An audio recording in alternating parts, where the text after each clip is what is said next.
My name is Shachar Haas. I'm the debate program director on behalf of the Citizens Empowerment Center in Israel. The ושיג program, it started 4 years ago in the Hebrew language. It was a very small debate program that started with the Ministry of Education, Citizens Empowerment Center, and the Center for Debate and Rhetorics. After 4 years, we have developed from an Hebrew version of the debate program into 2 different programs of debating. One is in Hebrew for 10 to 12 graders from all over the country within 150 schools this year. And we opened another debate program in English for the 9th graders in 50 schools this year. But just so you know, it was such a big success that next year we're going to expand. יפה, אמרתם expand, שמעתי אתכם. We're going to expand the Hebrew program into 200 schools, and this English program will be expanded to 70 schools. And we have to thank many, many people that made this entire process work. And first and foremost is actually you guys, the teachers and the students who participated in this debate program. So big applause to you guys. Thank you. Without you, this entire process couldn't have gone forward, and we thank you for participating and taking part, and we want to thank the teachers for dedicating their time and effort to make this entire process work. But alongside this entire process, there are a lot of many people that we want to thank today, and I would like to start, and I wrote it down, of course, so I won't forget anyone. But before that, there are 4 schools who made it through this very, very long journey and made it to the semifinals and the finals, and this very special day, and we want to applaud those schools. So we'll start with Tel Aviv and Aleph Dalet Gordon, who made it to this day.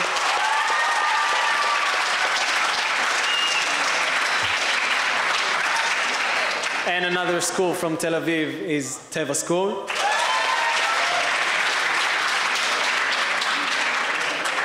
Our representative from Rehovot is Kiryat HaChinuch Lemadaim.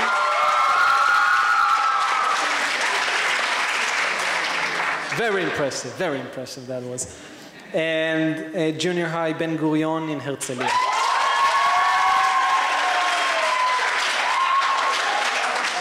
Congratulations, you all went through the semifinals a few hours ago, and I know you're anxious to know who made it to the finals, and we're going to announce that in a few more minutes. Just a few more. You made it so far, so just wait just a little bit longer. I would like to thank our partners in this program, and first and foremost, the American Embassy to the State of Israel, of the United States, the State of Israel, and Mr. William Canvas, who is here with us today. Thank you. The embassy has become a very, very strong partner in this year's debate program, and we were very fortunate to have them on board in this entire process, and we truly hope that our cooperation will lead to the expansion of this program in the future. And many thanks to you and your efforts. And Risa Levi is here with us as well. Thank you very much for all your effort. As I mentioned earlier, one of our main partners is the Ministry of Education, has been funding this program alongside the Citizens Empowerment Center. And we have 2 very important representatives. We have Beverly Topaz and Anne Sagi, who are in charge, who are inspectors of the English language in the Tel Aviv and Central District. Thank you very much for all your hard work and effort. We truly appreciate it. Thank you. And although it's a little bit biased because I'm from the Citizens Empowerment Center, but I'm trying to be as honest as I can. They're doing a good job. So we have Tomer Lotan, the Executive Director. Thank you very much for all your effort. And finally, we have the 4th partner. You see all the partners here? We just put them here so you'll know everybody. We have Yoni Kehn-Idov Center for Debate and Rhetorics. And you will today see how professional, you have seen already how professional those people are, and the adjudicators that escorted you throughout the entire year and helped the schools develop their skills and and tutored the teachers throughout the entire year. Thank you very much. But in particular, there are two people that this program had started with 4 years ago, and we have Alon Cohen and Yoni Kehn-Idov, and we thank you very, very much, and it's such a big pleasure to do this program when you have such good relations and you have such good partners, and we can only hope that this partnership between the organizations will continue and will just be stronger and bigger and can actually take this knowledge that we have and convey it to all the schools. Thank you very much.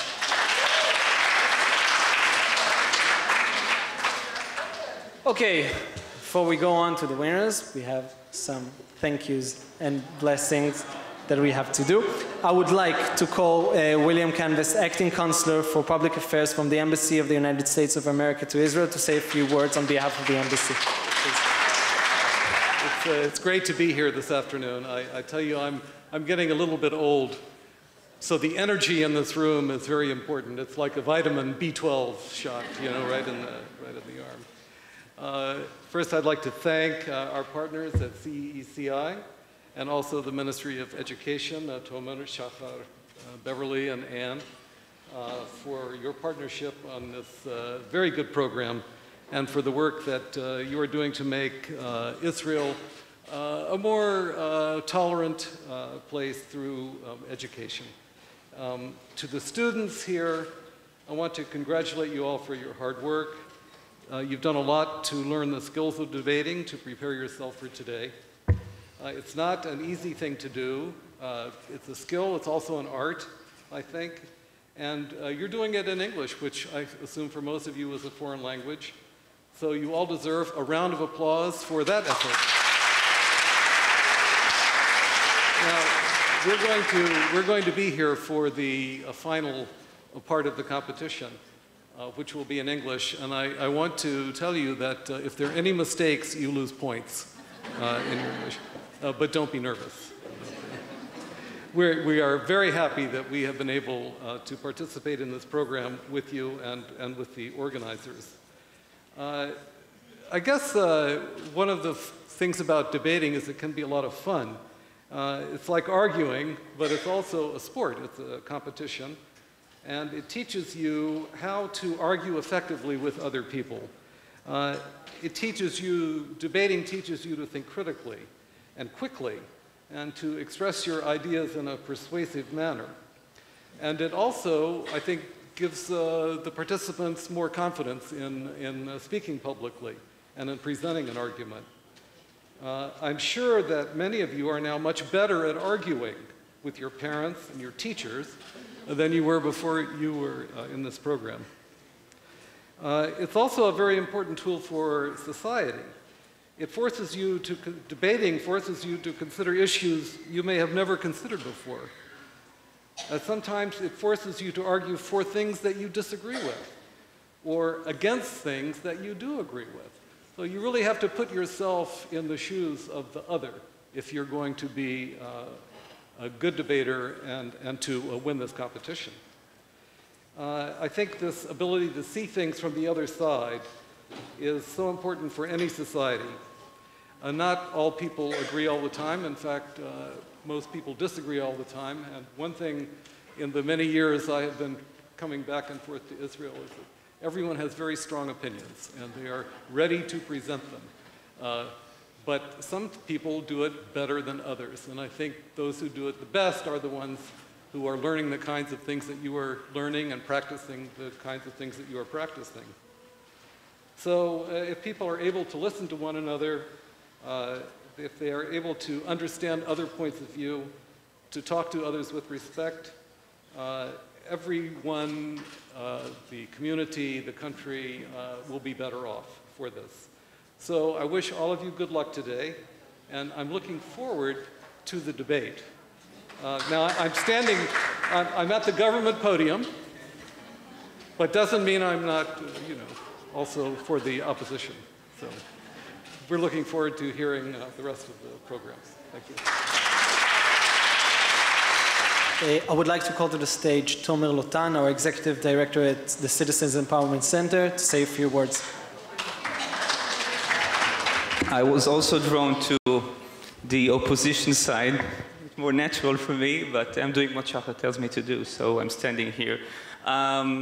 Hi everybody, welcome. I'm very happy and excited to have this event here today, and I'm sure that having such a great year together, I'm sure we're going to have a great afternoon. First of all, I want to say, to apologize for, in behalf of Uri Dori, our president, the president of CCI, was supposed to stand here instead of me, but due to personal problems, he couldn't be here today. So I'm sending you his regards. I think that I'm looking at the past few hours, and I think they were very, very thrilling and stressful. And I'm not just talking about what happened here at the semifinals. I'm also talking about what just happened in our parliament, at the Knesset, with electing our president. I'm hoping that most of you know that we have a new president. This will be Rivlin, so maybe we can take this opportunity to greet him. Yeah. So, but the reason I'm mentioning the drama that we had in the past few weeks at the Knesset, or at the campaigning for president, is from two reasons.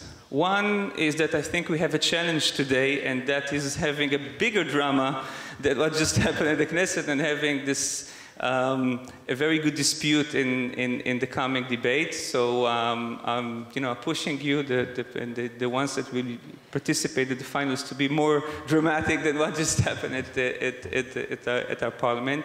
But actually the main reason for me to mention that is that I think that for us in CCI, and I think the debate program is, for us, is not just, and especially in English, it's not just about having better skills in English, or about having better, standing in front of audience and other very important things, but mainly to send a message to our political discourse, which has become very, I would say, negative in the past years. And I think that, as mentioned before, if politics is the art of disagreement, then maybe knowing to handle these disagreements in a more tolerant, more democratic, more civic appearance and way, I think that is a message for us citizens to send to our elected ones. And this is the reason that we put a lot of effort in pushing forward the debate program, not just through Sig v'Siach, but also what we hope to be happening next year is to have the debate tool in the classrooms as a pedagogical instrument for teachers and for, of course, for students, because we believe again that having this tool, having these skills is a better way to elaborate, to generate better citizenship. So I hope that will be our message today at the finals. I thank you all for coming here. This has been a great year. Thank you for the chief teachers for putting a lot of effort. Please,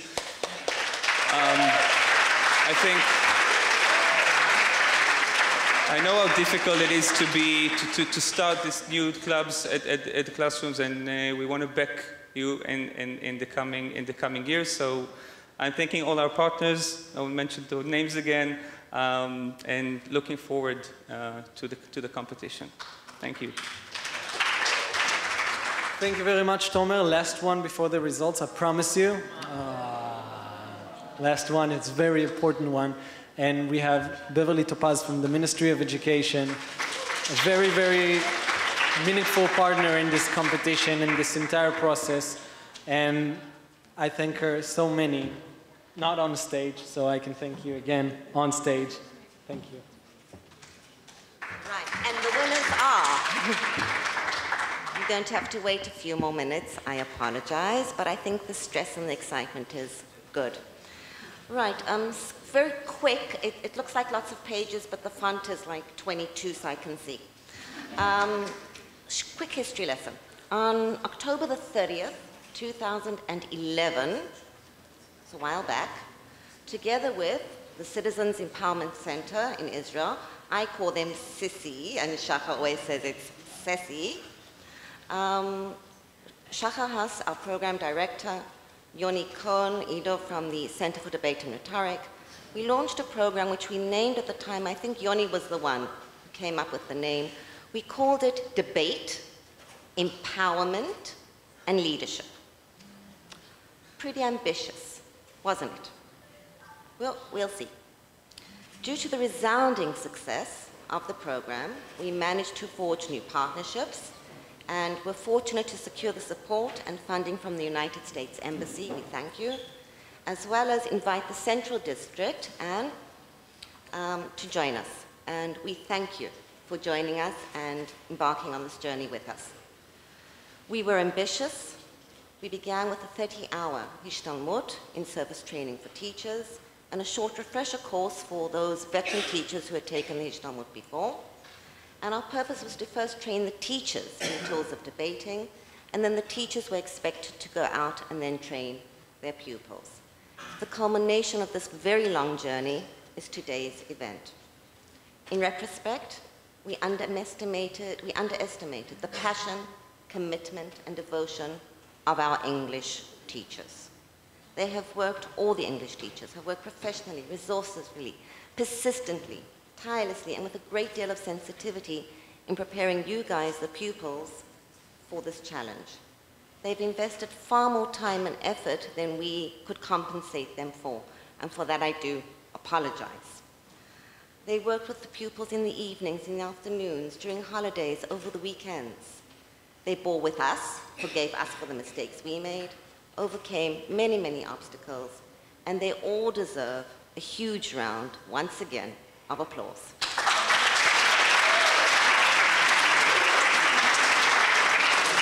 I would like to congratulations to all the teachers who participated in the process, but special mention to our 4 schools who reached today the semifinals, to Galit Yitzchak, Helen Semach, Andy, Eti, Galit Betzalel, and Michelle. Right, let's see if we were ambitious. Let's see if we fulfilled our ambitions. The tools of debate. Well, our adjudicators will tell us if we managed to teach you the tools of debate, but I think our adjudicators will agree that you have grasped the rules of the game and have astounded us all. Inspectors, principals, counselors, teachers, and our panel of debating experts, we are amazed at the level you young kids have reached. Empowerment and leadership. You spoke about political discourse in Israel and our leaders of today. These will be our leaders of the future. You have become self-directed learners. You have taken control of your own learning. You've spent countless evenings and weekends researching fundamental issues. For the benefit of those who weren't with us throughout the whole process, just some of the motions which these pupils discussed during the year, I won't read them all, but just some of them. This house believes that the summer vacation should last 1 month. This house would ban beauty contests. This house would pay bonuses to teachers according to their students' grades. Well, if you're the students, I think your English teachers all deserve the bonus. Leadership. You have sharpened your public speaking skills. You've learned how to become effective speakers, using language in a fluent and clear manner to be understood by your audience. I'm confident this will encourage you to take on leadership positions within your own communities and in society in a very proactive manner. You've gained analytical skills, listening and note-taking skills, I'm making it shorter, critical thinking skills, and effective communication skills. You've improved your oral English skills. You've learned new concepts and previously unfamiliar language. I doubt if any of you kids would have spent even half the time preparing for an English test as you have for the debates. Your self-confidence and esteem have improved by standing before an audience and speaking eloquently in English. You've learned the value of teamwork, working together with peers you've never worked with before, mutual assistance you've given other members of your teams, and the aims you've been given from classmates not in the program have taught you the value of mutual support and the strength one gets from working together. An effective leader knows how to work in a team. But I think perhaps the most important lesson all of you have learned, and one which we did not envision from the outset, was the impact this process would have on your emotional maturity. You've learned that in every competition, there is a winner and, unfortunately, a loser. But learning how to lose graciously and to accept the ruling of our adjudicators, despite the deep disappointment, is very difficult. Being a good sportsman is a crucial social skill. I am so proud of all the teams sitting here today. You all deserve a round of applause.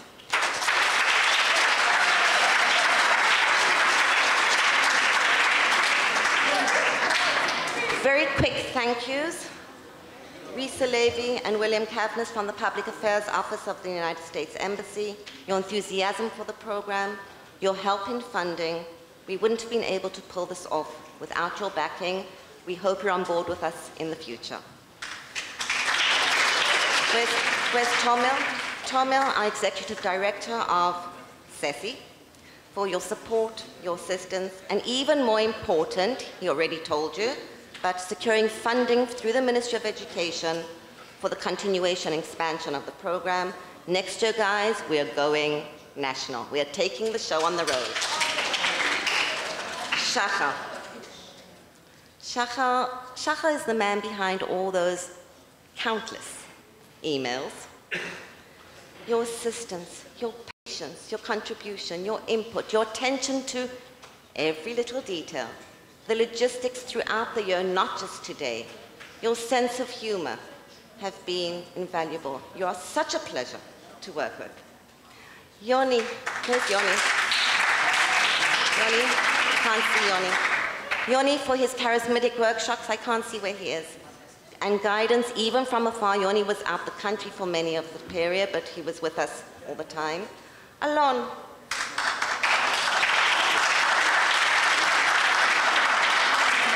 Alon, your well-structured yet very flexible input during the workshops for the teachers. Your professional and sensitive coordination of all the rounds, leading up to and including the final stage today. An absolute joy to work with, Alon. Okay, thank you. Our expert team of coaches and our adjudicators, Maya, Zoal, Rosie, Alon van Dam, Ma'ayan, Christopher, Idan, Ariel, Amos, and Itai, for being professional, patient, kind, and giving very constructive feedback to our pupils. We thank you in advance for your work today. I do not envy you. You have an extremely difficult task ahead of you. Our teams who have reached the finals are both excellent. Lastly, but most important, our pupils. We thank you for your tremendous effort, your enthusiasm, for agreeing to take the risk and joining us on this journey. We would not be here today if you guys had not agreed to make this commitment, and it is a commitment. Well, we said our goals were ambitious. Were they? I think not. I think you have proven, all our pupils, that you rise to any and every challenge. Thank you. Good luck. Hello, everyone. Is the government team here? Can you raise your hands, please? No? All right, you know what? There's very bright lights here, so I'm just going to believe it. Is the opposition team here? Excellent. So I would like to thank you guys for what was a very exciting debate that we spent over 40 minutes arguing amongst the judges about who won. We thought that both teams raised very interesting claims and had a very hard time untangling exactly who won because we think it was very, very close between the two teams. Unfortunately, though, we can only bring one team forward. And so on a 3-2 split decision, meaning that so of the 5 judges, 3 thought one thing, the other 2 thought the other thing. So being very, very close, on a 3-2 split, we gave the win to the team from the opposition. Teva Tel Aviv. Congratulations to Teva Tel Aviv and commiserations to Madaim from Rehovot. We will be very happy to give explanations and feedback after the final. Come and talk to us. Can I have the chair for the second semifinal, please? Mr. Alon Cohen. Okay, I assume both teams are here, am I correct? Okay, so we had a short yet fruitful discussion, and we have reached a unanimous decision, and the team advancing to the final is the team from Proposition Ben Gurion Herzliya. So I take it that both teams already know their positions for the grand final, so can I have the teams from Ben Gurion and from Teva Tel Aviv take the stage, please?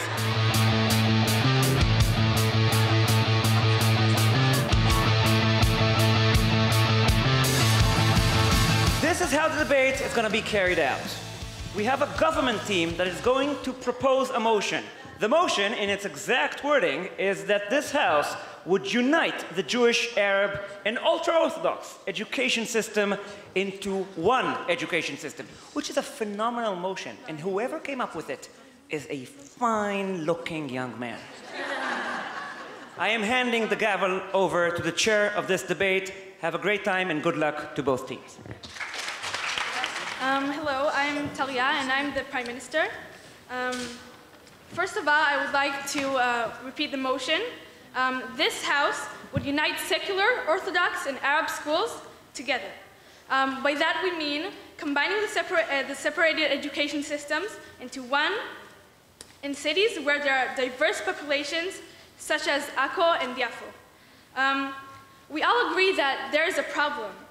There have been many attempts to fight discrimination and to mend the rupture in the Israeli society, but no solution has been drastic and total as the one we suggest. Our solution is the major step on the way to exterminating the problem completely. In order to face the grand problem, we need a grand solution. The solution we suggest is to change the education system and unite the secular, Orthodox, and Arab schools to one successful, tolerating system. In my speech, I will address 2 arguments. The first is solving the conflict. It will be the first step toward a peaceful society. And the second argument is change has to be made in an early age. Okay. The first argument is solving the conflict. Nowadays, we perceive others of different ethnic groups to be intimidating just because we do not know them enough to see beyond the differences and get to know the personality that is not necessarily the stereotypes that we have of them. Let me give you an example from my personal life. In my class, there's a student who has 2 mothers. Because we grew up with him, studied with him, and worked with him, side by side, we learned that even if he comes from a household that is different than us, we do not discriminate him, and he is our friend. He is no different than us. Mixing the students from different ethnic origins and religions will create an understanding that it doesn't matter where you come from and what your beliefs are. You are first and foremost a human being, a fellow student. Once the students will study side by side, making friends with each other and cooperating in school activities, they will learn that what it's like to live alongside each other and become understanding human beings.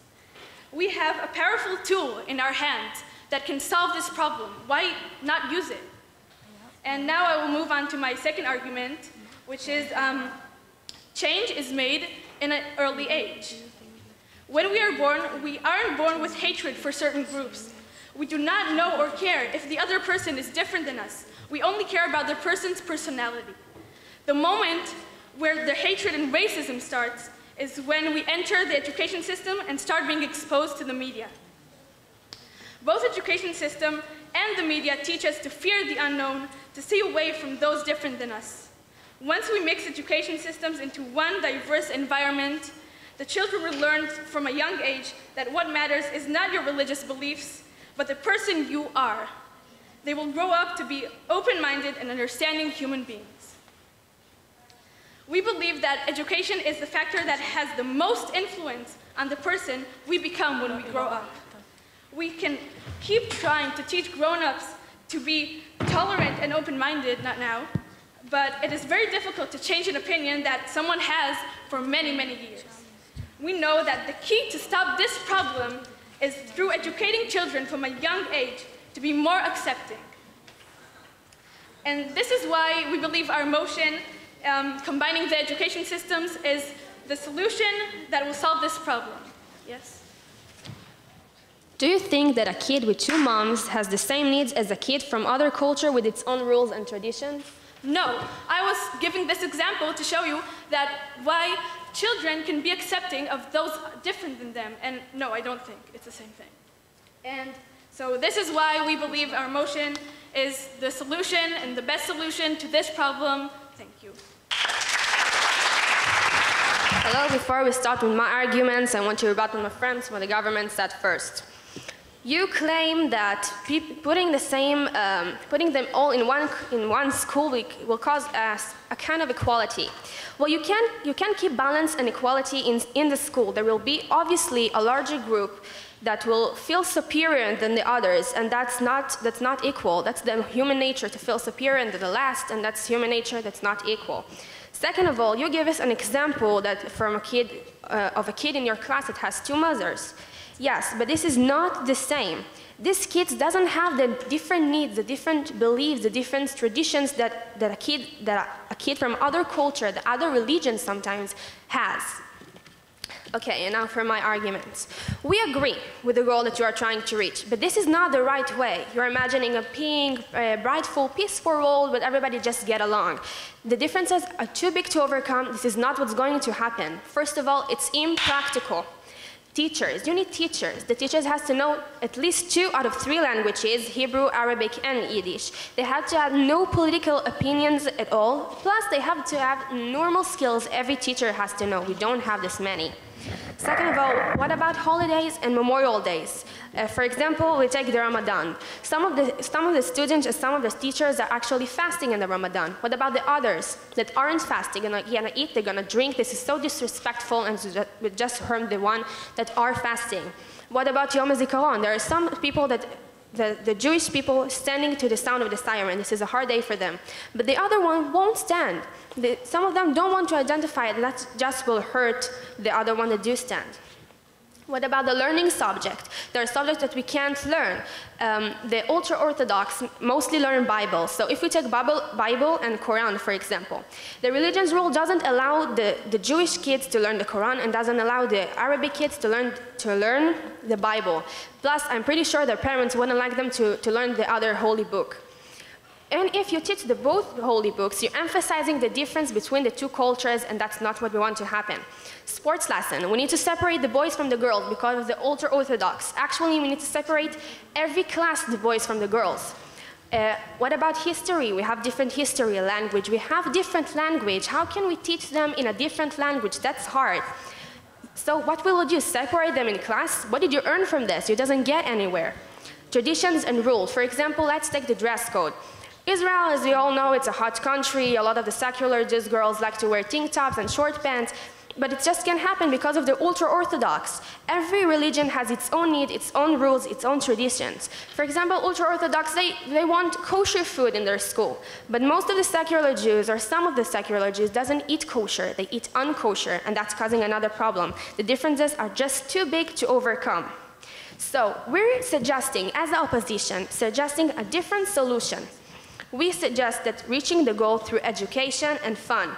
We educate 1 or 2 times a week in a class to respect the other culture, to get to know them. We're going to tell them about this culture, we're going to educate them. Plus, we can do combined trips. You can clicking the kids through fun, through actually fun. It's more practical, it's more fun, of course, and you don't harm any traditions and beliefs. By taking the kids to courses, you don't harm anybody. So, I would like to repeat what I say. The fact that you're gonna put so many different cultures, we have different needs. We all know us as the secular Jews have different needs than the Orthodox. We have different needs from the Arabic, if they're Muslim or Christian. We have different needs. It's impractical. Where can you find a teacher that speaks 2 out of 3 languages, has no political opinions, and has normal skills of every school? We don't have this many, and we can't just, it's really hard.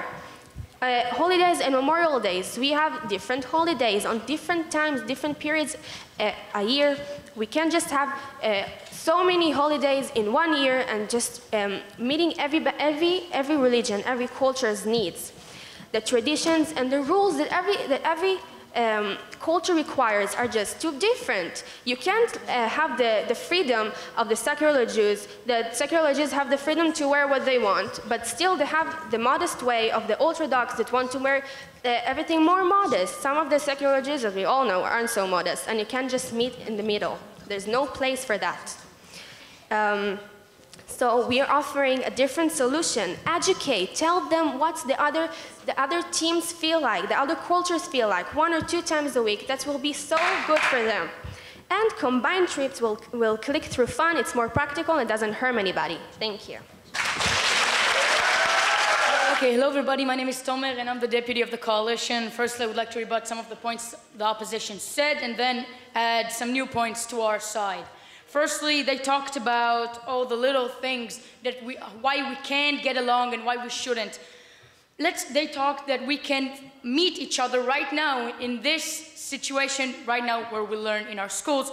We're doing it right now and I don't see it helping. Do you see it helping? I think we're still in a war, at least most of us acknowledge that, and we don't really able to understand each other and accept each other in the situation right now. What we're offering is to educate kids from younger age, because these are our opinions that grown-ups think. What about this and that? We are educating kids from a young age to accept and understand the other side, and by that they will understand. Okay, they're going there, they're going there. You know what I'm saying? Sorry, sorry. Okay, so we are teaching them to understand each other and to accept each other. Now, I would like to say that they talked about that teachers need a lot of languages to communicate. Everyone knows English in Israel. This is a mandatory language, and most of us know Hebrew. We can express ourselves through these languages. Now, I would like to say our next point, that it's very good for the Israeli economy. Okay, let's begin. I would like to show you a research that we found that talks about the fact that in a case that we merge all these religions, 33% of the Israeli society will send their kids to these schools, 27% will heavily consider it, and that's 60% that are thinking positively about this plan, if it will succeed. What are we, the thing that we're offering is to execute this plan in cities like Jerusalem, Jaffa, Akko, Tel Aviv, that have Arabs, Jews, and everyone in their city, and to merge them together. That will be successful, and we will spread it across the country. Now, very good to the Israeli economy. Let me tell you something. Okay, so uniting all of these populations into the same educational system will enable everyone to study under the same umbrella, okay, and gain equal opportunities, knowledge and tools needed for economic society. People are not getting equal chances today. There are low-funded schools, there are low-chances schools. We are not equal today, and that will be only good for our country, Israel, that we will combine all of these religions, and by that make ourselves more successful. That's a win-win situation, okay? Let me show you something. Sorry. Because of the fact that everyone will learn under the same umbrella and get equal opportunities, people will be able to work, support themselves and their families. The Israeli economy will make a lot of benefits, and the country will go into an era of prosperity. It's a total win-win situation. No, thank you. Let me continue. Talia talked earlier about opinions we get from our parents, from the TV, from our whole neighborhood, of people. And we are educating kids from a young age to understand and accept each other. And by that, make them a lot more tolerant towards each other. The little things are solvable. We can solve them by making the kids understand and accept each other. So the result of this merge is going to be a total era of prosperity in Israel, because a lot more percentage of people will go to work, because our education system will push them towards that. We will have, the government will have a lot more money to do a lot more things for us. It's a total win-win situation for the government and for us. And we will have a whole generation of accepting people. This is a dream, people, but like every dream and like every big plans that people have ever planned, you need a first step. You gotta first step into the darkness and see that the demon is not that bad. Thank you. My arguments are going to be to respect the uniqueness of the cultures, and schools should be a peaceful education environment. But before I present my arguments, I want to rebut what they said. They said that we need to teach young kids from a young age to respect all the things.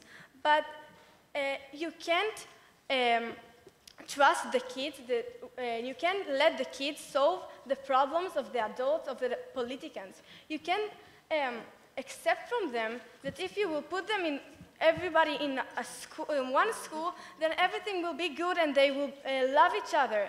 The world don't work like this. These kids are affected by their parents' opinions. And you can't force them to be in one school. And they said about the Israel economy, and you should invest the money that you want to do with the school at the school that their educators are not good, as they said. You should invest the money at the good things. So I want to move to my arguments.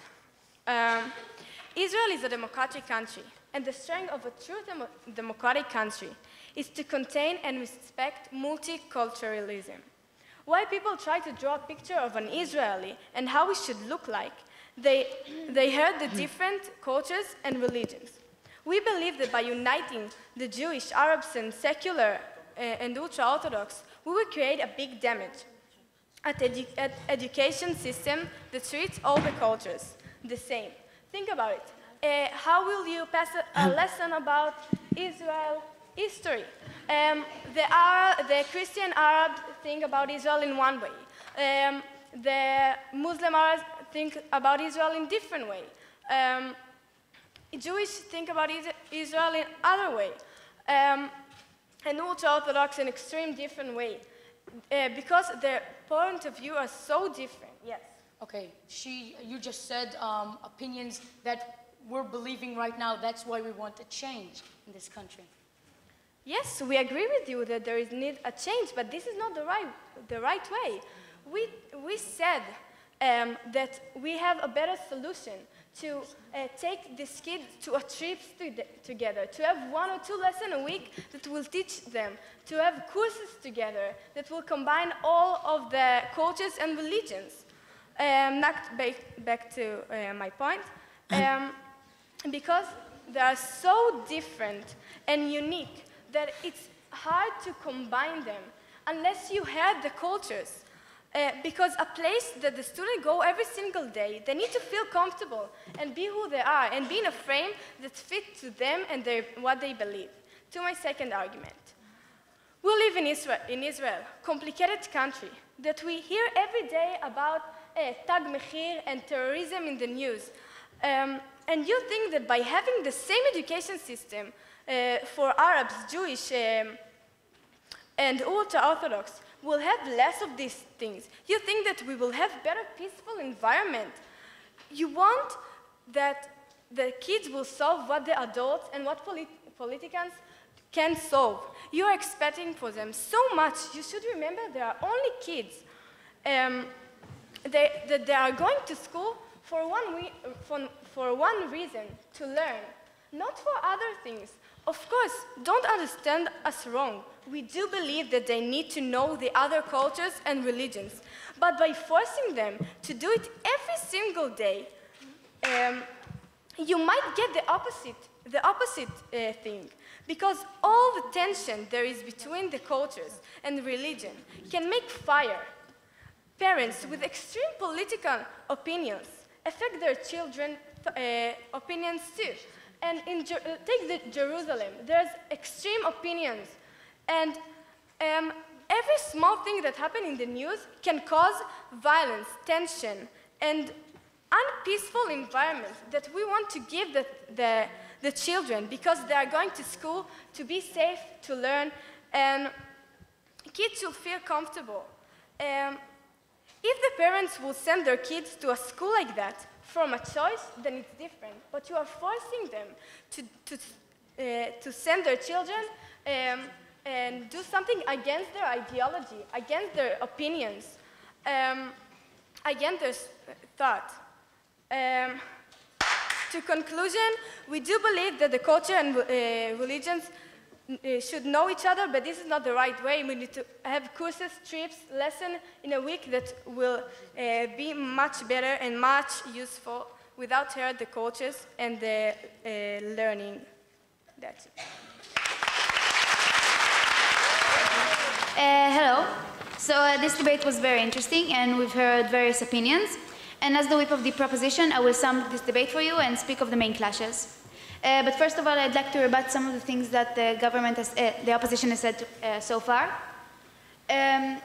You've said that being in this kind of school will oppress certain religions and certain origins, but that is not true. We are in no way oppressing them, and we're in no way making them feel uncomfortable.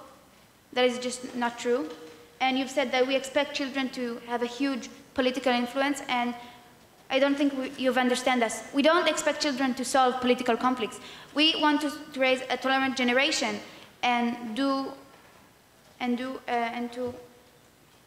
we believe that this will solve the conflict by the long term. We believe the children who grow in an environment that is tolerant and that is united with other origins and beliefs, they will become adults who do support this kind of lifestyle.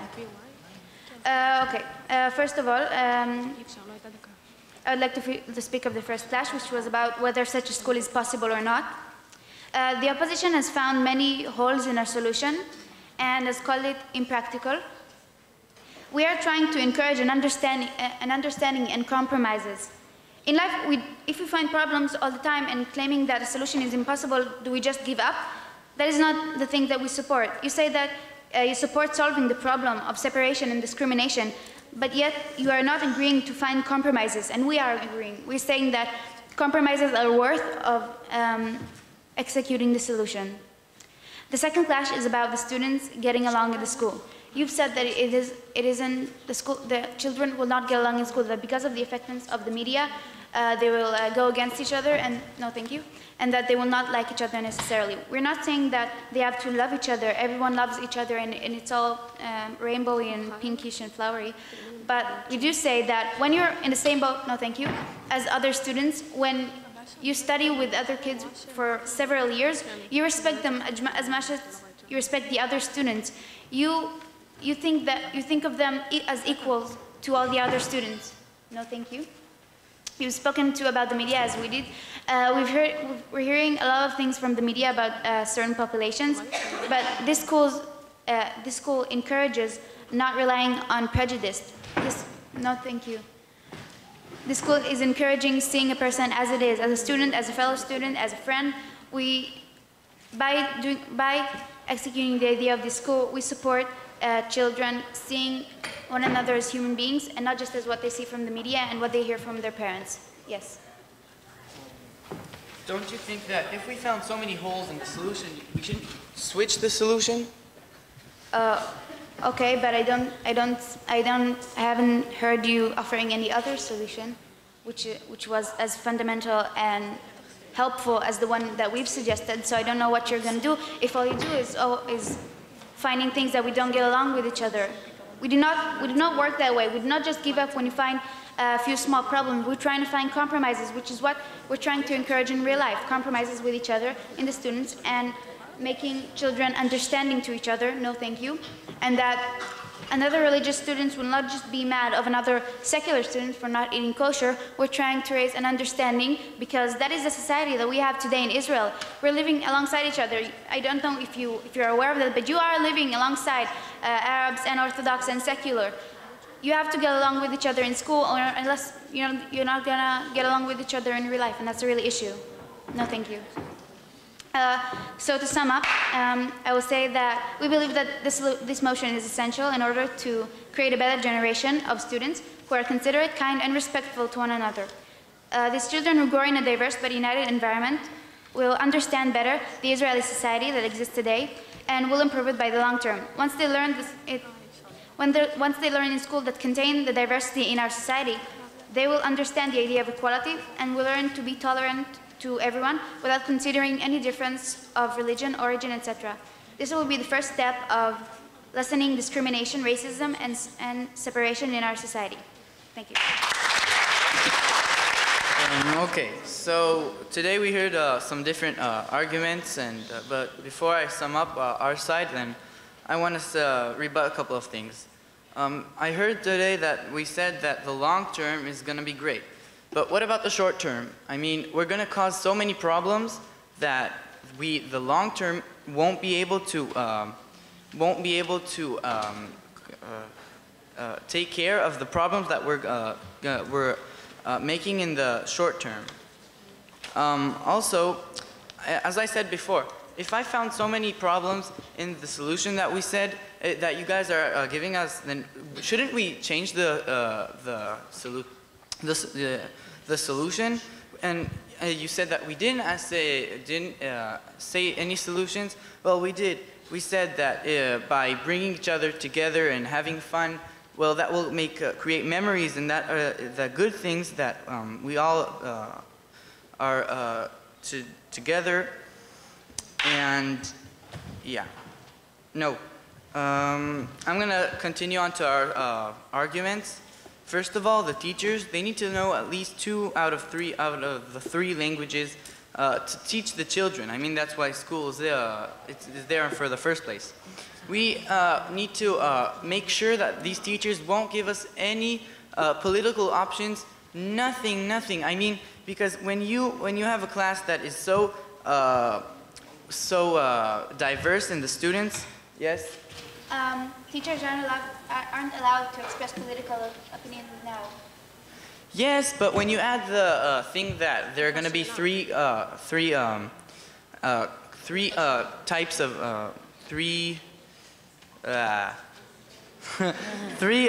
let's say 3 populations that are different, well, the things get kind of complicated.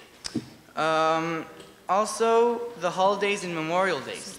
I mean, there are so many problems that this thing that combining all these holidays or sad days together, then it will be a big problem. The fasting, the Memorial Day, the silence. Excuse me? No. The learning subjects, Bible and Quran are kind of the opposite. They are the same. They have the same main God, but it is different, and you can't expect the Arabs and the ultra-Orthodox to learn such books that are different from what they know at their home. These two nations have, not nations, but these two people have a different history, a different language. Traditions and rules, the dress code is going to be a big problem because today we have the secondary Jews, they dress short or little non-humble, but the ultra-Orthodox and some of the Arabs do need this thing that they need to dress humble, and that's going to be a problem. We also said that because Israel is a democratic country, and a democratic country like it is, it should contain so many different thoughts, and its strength is the multi and the cultures. And when we put, no, didn't see you. And when we putting everybody together and not giving the stage to all the cultures to be themselves, we're destroying cultures. Okay, I'm gonna move on. The Israeli image. When people who haven't been to Israel think about an Israeli image, maybe they think about an Orthodox, maybe they think about Jews, the secondary Jews, but there are so many Israeli images that you can't just expect people to put put all these differences aside and be together. There are different points of view. The Arabs and the ultra-Orthodox or the secondary Jews, they have such a different point of view from the education they got at home or things they hear just on the news. It's going to be such a big problem. You can't also expect that children to solve political problems. I mean, you say that one time you say that you want to get a better peace and a better country, but another side you say that they're not that the children aren't trying to solve political problems. You're saying two different things. You can't expect the children to do what the grown-ups couldn't do. And also, forcing the children to do things is the wrong way, because when you, let's say that the parents, they said that it's okay, then that's a different thing, but then most of the people, the 62% of people that you said, that when you're forcing them, you're taking their right of choice.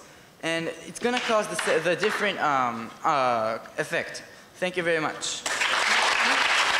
Okay, so the judges are, the judges are not ready yet. So I want to call to the stage a principal and a student, one by one, to tell us a little bit about what they came, how they felt this entire process during the year. And first of all, from א' ד' גורדון. א' ד' גורדון? גלית בצלאל? התבלבלתי? לא התבלבלתי. גלית בצלאל from א' ד' גורדון.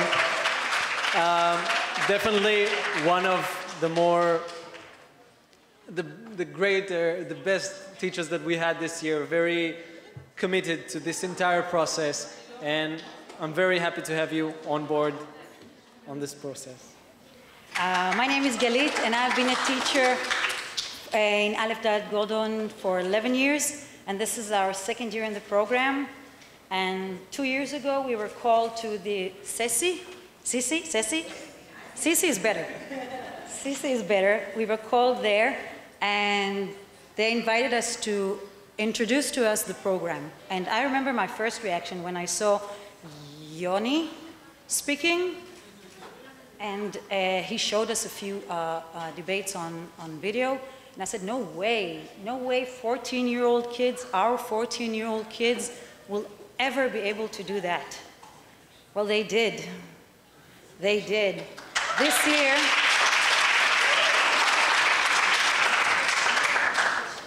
year we had 20 kids in the program, and we also have here sitting kids from next year who are really, really looking forward to it, and they're also gonna be so great. During this process, which I was just a very small part of it, Michelle, my colleague, my amazing colleague, did all the work. She deserves the credit. She took out these kids from my English lessons for 45 minutes each, and she trained them just like she was trained at your establishment, and she trained them the basic stuff like vocabulary, terms, basic rules, what to do, what not to do, and they were okay with it. After the first debate, they were amazed. Everything came together, all the rules, all the different words, all the terms, everything, it came to life. After the first debate, they were so happy, but then they started getting scared because it got more and more difficult. Are we going to win? Are we going to be good enough? Is our English good enough? Well, good. You did very well, and with the help, of course, of your teammates in school and teachers in school, and the whole system was there to support you, and you did a great, great job. We have met a few good teams during this competition. We were hosted by a very nice school in Ramat Gan. We host in our school friends from Rosh Ha'ain, friends from Gadera, and some very brave friends who came from Kfar Kasem. I think that you are here now. That was so good. Thank you so much for coming.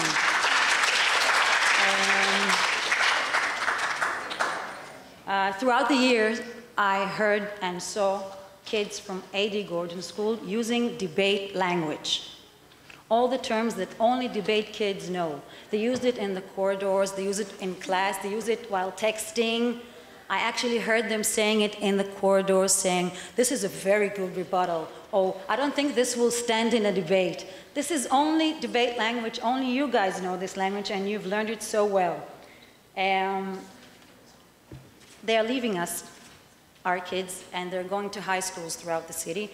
And I heard some of them talking about looking for high schools that have these special programs, and this is a good point for us, for the whole program, that kids are talking about learning more about debating. I want to thank you very much for letting us be a part of it. Thank you very much. I know I loved watching them do it. I know they enjoyed it very much. Thank you very much. See you all next year, hopefully. Thank you. I want to call to the stage a student who took part in this year's program. Her name is Hiba Ibn Bari, a 9th grade student from Ibn Sina, Kfar Kasem, and we would like to hear from her as well. Please. I believe in you. You can do it. Those were the words that my teacher told me while I was practicing for my first debate at school. I needed to hear these encouraging words from my teacher. These words followed me throughout the process of learning debate. In the beginning, I didn't have any faith in my abilities or any confidence to speak in English. Before debating, I was able to speak a few sentences, and I wasn't fluent enough. I couldn't believe that I, Hiba, can speak English fluently for 5 minutes. In the past, I loved watching English movies and repeating after what the main actors say. Today, I proudly state that I'm the hero of my own life. I don't just repeat after what actors say. Actually, I am able to express my own arguments in a very convincing and persuasive way. Debate has taught me how to present arguments, share ideas, and listen to others. Most importantly, it has taught me how to look at things from a different perspective. In other words, I learned how to think outside of the box. This experience has been the best learning journey that I have ever had. It was an amazing experience for me and my friends. We visited different schools and we hosted some schools as well. Most of the kids that we have met were from Jewish schools. This was very interesting for me personally. Even though we don't have a lot in common, but we share two things. We all live in the same country and we all love debating. This competition taught us to respect differences of opinions, cultures, and beliefs. I strongly believe that I have developed more as an English learner on a personal level as well. I love English language, and what I love more to have a debate competition in English. That's why I would like to thank every person who helped to make this project work successfully. And a special thanks to my dear teacher Rania for her teaching, support, and guidance. She made us enjoy every single minute we had in this competition. Thank you very much. Fourth place, מדעים רחובות, מחיאות כפיים.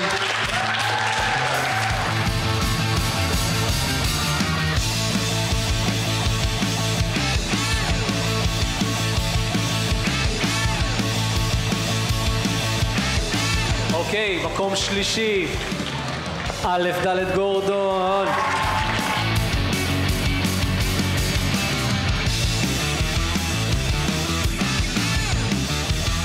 We felt there wasn't a sufficient response from side proposition, and this is why on a split of 4-3, we gave the win to team opposition.